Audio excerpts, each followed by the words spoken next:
The pressure on President Mwai Kibaki and Prime Minister-designate Raila Odinga to form a lean cabinet intensified today, with civil society groups drawing on support from Nobel laureate Wangari Maathai to petition for a small but efficient cabinet of not more than 24 members. The initiative, however, drew the wrath of police officers who lobbed tear gas at the group, briefly turning Uhuru Park's Freedom Corner into a chaotic place. The Roman Catholic Church's top organ in the country, the Kenya Episcopal Conference, weighed in on the debate by also calling for a lean and clean cabinet. Mariah Karaoke reports. If we had a sense of service, 24 ministers. For Professor Wangari Maathai's troubles, she was rewarded with tear gas. And was lucky she made it into a waiting car and was driven away. This old woman, dazed by the tear gas, fell, then slowly got up and left, seemingly confused. The whole place by this time covered in clouds of tear gas.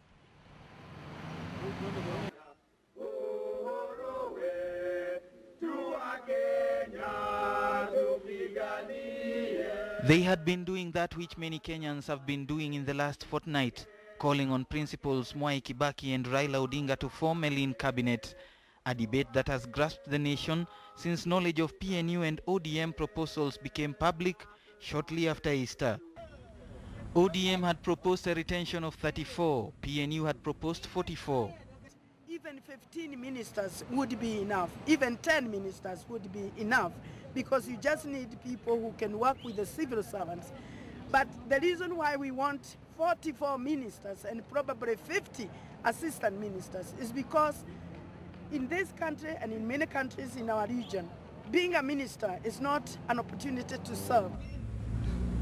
Members of civil society groups accompanied by the Nobel laureate Wangari Maathai trying to make their point shortly after planting a tree. It is unacceptable that this political class should now misuse the crisis they provoked for their own personal benefit. They tried after that to march to the office of the president at Harambee House to present their petition. I pray all of you to disperse peacefully. But their ambitions were short-lived. Police officers yielding little ground, opting to repulse them instead. They were not the only ones straining to have their voices heard in the din on a lean cabinet. The Kenya Episcopal Conference, the Catholic Church's top body, called for a lean cabinet and demanded the exclusion of anyone implicated or mentioned adversely with regards to post-election violence. They also called on the government to prioritize resettlement of internally displaced persons. Mariah Karaoke, KTN Prime.